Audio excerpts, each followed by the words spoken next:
হয়ে গেছে? আপনি এখনো ইল্লাল্লাহ জিকিরে এখনো মারামারি করছেন। আরে নবী বলছেন আফজাল জিকরি লা ইলাহা ইল্লাল্লাহ, সবচেয়ে উত্তম জিকির কালেমা লা ইলাহা ইল্লাল্লাহ। আর হুজুরও বলেছে না, ইল্লাল্লাহ করা জায়েজ। নবী বলছে সবচেয়ে উত্তম জিকির লা ইলাহা ইল্লাল্লাহ, এটা নবীর হাদিস, এটা সুন্নাত। আর আপনার হুজুরের ফতোয়া যে ইল্লাল্লাহ এ জিকির করা জায়েজ, টেনে হিসরে জায়েজ। তো আপনি জায়েজের পিছনে ছুটছেন কেন? আপনি সুন্নাতের দিকে আসেন।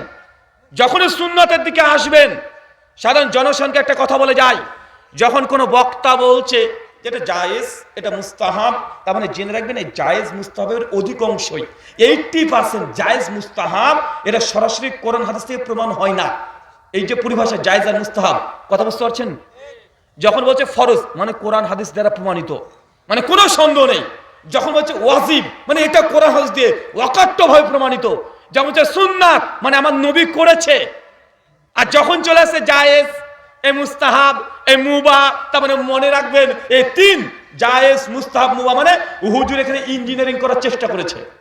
কথা বুঝতে পারলেন না মনে হয়? যখন বলছে জায়েজ মানে এটা কোরআন হাদিস থেকে সরাসরি প্রমাণিত না, হুজুরের নিজের বুঝ। কার বুঝ বলেন তো? হুজুরের নিজের বুঝ। যখন বলছে মিলাদ করা জায়েজ, তার মানে বুঝতে হবে এটা কোরআন হাদিসে ডাইরেক্ট নাই, এটা হুজুররা নিজেরা তৈরি করেছে। আপনাকে ফিরে যেতে হবে সুন্নাতের দিকে, আপনাকে ফিরে যেতে হবে ওয়াজিবের দিকে, আপনাকে ফিরে যেতে হবে একদম ফরজের দিকে। চলে যান, দেখেন কোনো মতভেদ ওই জায়গাতে আপনি পাবেন না। কিন্তু সাধারণ আম জনতা এই আরবি পরিভাষাগুলো না বোঝার জন্য আমাদের সমাজে এতগুলো বিশৃঙ্খলার সৃষ্টি হয়েছে। কেন? হুজুরদের মুখে দু চারটে আরবি শুনলে আমরা ভাবছি যে কি না কি, মানে বাঙালি তো আমাদের সমস্যা আছে। মানে আপনার প্রতি আমার অনেক রাগ ধরেন, এই রাগের কারণে আপনাকে দেখাচ্ছে আরবিতে খচা খচা আমি 20খানা গালিগালাজ এই পৃষ্ঠাতে লিখে দিয়েছি।